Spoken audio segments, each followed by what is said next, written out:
महाराष्ट्रामध्ये राष्ट्रवादी काँग्रेस पक्ष, उद्धव ठाकरे यांच्या नेतृत्वाखालचा शिवसेना आम्ही एकत्रित निवडणुका लढवायचा निर्णय घेतला आहे. काही डावे पक्ष आहेत, उदाहरणार्थ शेतकरी कामगार पक्ष, कम्युनिस्ट पक्ष, अशांची सुद्धा सुसंवाद आम्ही साधतो. आम्हा लोकांची इच्छा ही आहे की हे एक एकत्रित पर्याय ज्याचा प्रयत्न आमचा जो आहे त्याच्यामध्ये प्रकाश आंबेडकर यांच्या नेतृत्वाखालच्या पक्षांनी सुद्धा सहभागी व्हावं आणि त्याची अंतर्गत चर्चा करण्याच्यासाठी आजच बैठक होती. त्या बैठकीमध्ये काय झालं याची माहिती मला नाही, त्याचं कारण मी इथं आहे.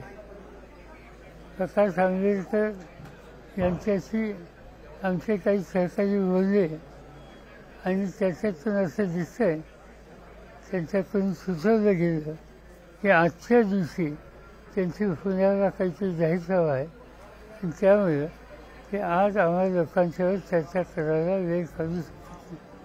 त्यांची जी अडचण आहे ती जिनियन होती, त्यामुळे कदाचित त्यांच्याबद्दलची चर्चा उद्या होण्याची शक्यता नाकारता येत नाही आणि म्हणून त्या रस्त्याने आम्ही जायचा निर्णय घेतलेला आहे. आमचा प्रयत्न आहे की सगळ्या विरोधकांच्या एकपाकता करावी आणि लोकांना पर्याय हवा आहे. तर सकाळपासून आम्ही लोक बारामती लोकसभा मतदारसंघातल्या आमच्या कार्यकर्त्यांशी सुसंवाद करतो आहे. प्रत्येक मतदारसंघाचे कमीत कमी 150-200 कार्यकर्ते महत्त्वाचे, लोकप्रतिनिधी, विविध संस्थांचे पदाधिकारी हे सगळे एकत्रित आहेत आणि त्यांचे असेसमेंट ऐकल्याच्यानंतर महाराष्ट्रातल्या सर्वसामान्य मतदाराला पर्याय पाहिजे अशा प्रकारचं फीडबॅक आज आम्हाला आमच्या सहकाऱ्यांच्याकडून मिळते.